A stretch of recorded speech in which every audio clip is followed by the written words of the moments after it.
Hey everyone, it's Lena. I am 23 weeks and 4 days pregnant. I will turn 24 weeks on Thursday.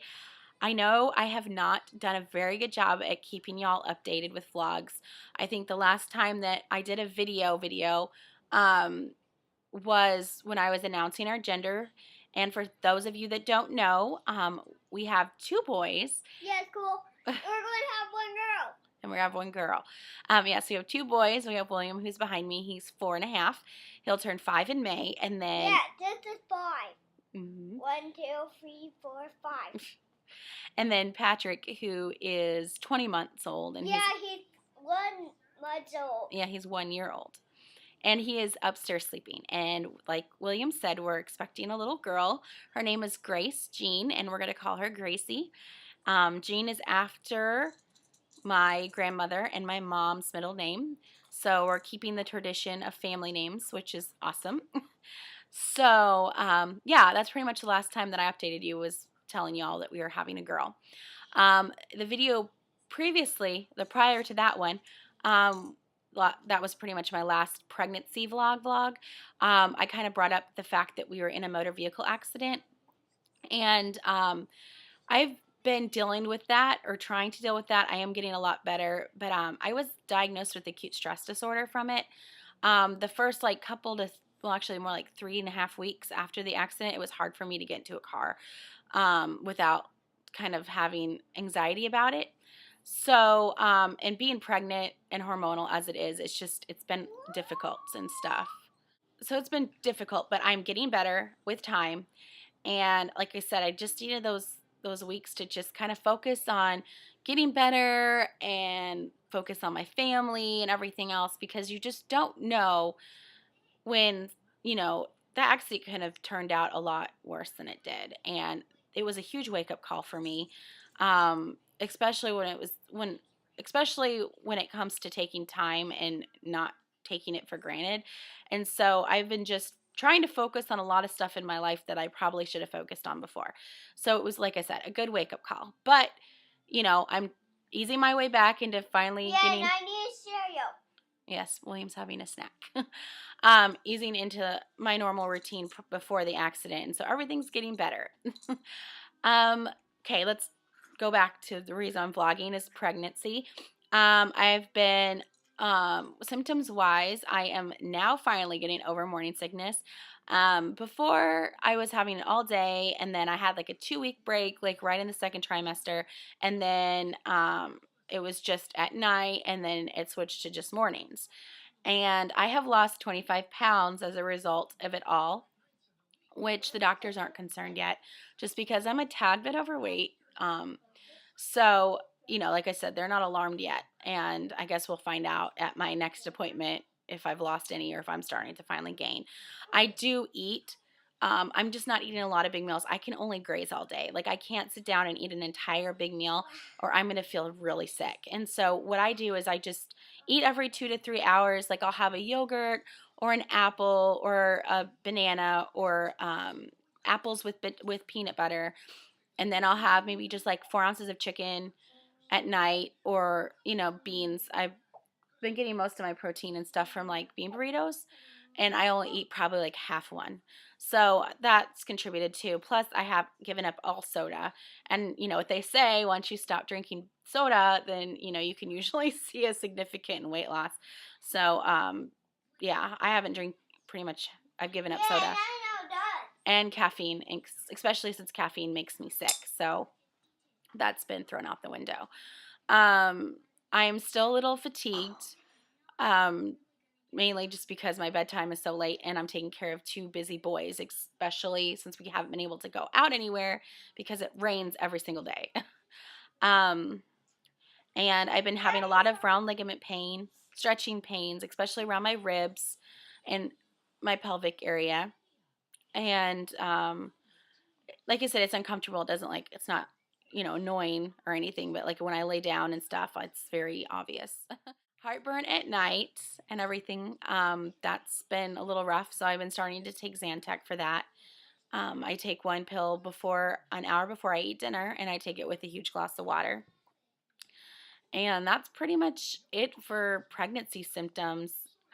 Movement. Gracie is a little ballerina. She is nuts, and her most active period is at night, like usually after 8 o'clock. And Jessie can feel her, and you can see her from the outside just dancing away. And she's just letting me know that, hey, mom, I'm healthy, I'm doing good, I'm kicking.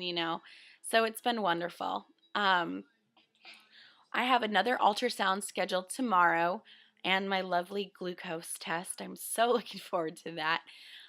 The reason why we're doing another anatomy scan is because at my first anatomy scan at 19 and a half weeks, they got every measurement, but not her heart. They could not.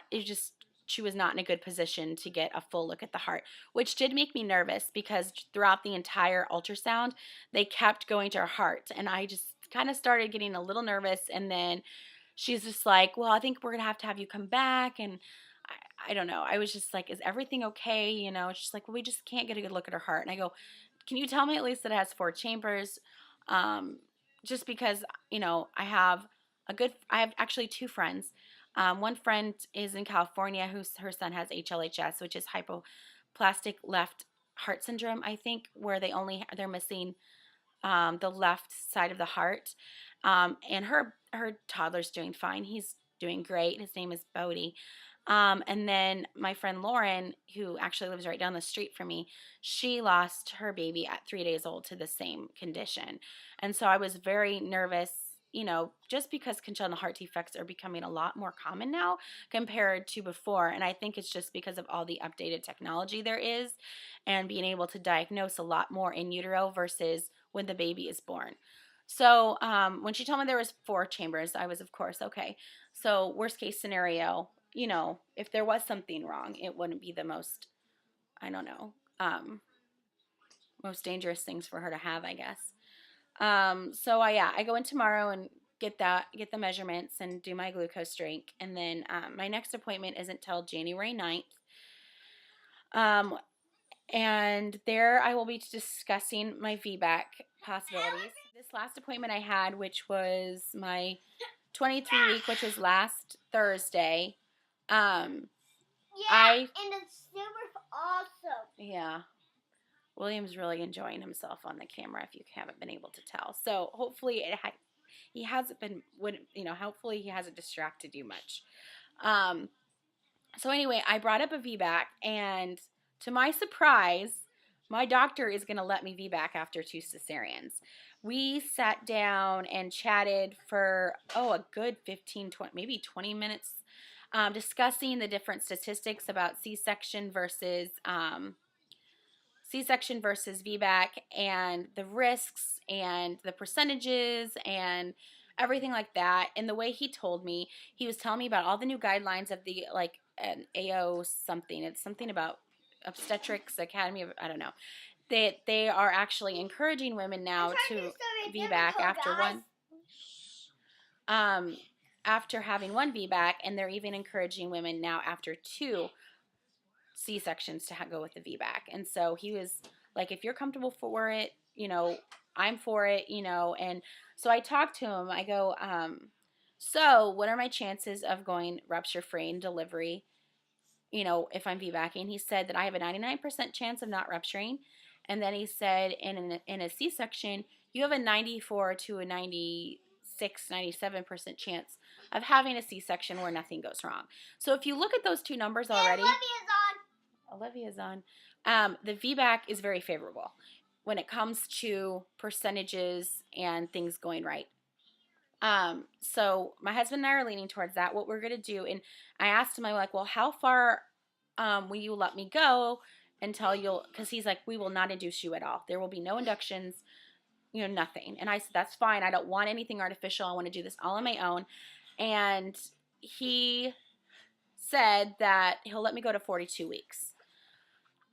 And I'm a little bit nervous about going that far. I think my plan is to go at least 41, and if I haven't had the baby by 41 weeks, then we schedule a repeat C-section. And I don't know. That's just what I'm thinking now. And I think if I do make that decision, I will go through more of an in-depth understanding and reasoning why we chose. Sorry, William built a fort here earlier, and that's why my couches are all crazy. So I will go through, whatever decision we make, I'll do a more in-depth video about it and why we chose it and our decisions. I'm in the process of looking for a doula, and I'm setting up a couple interviews already.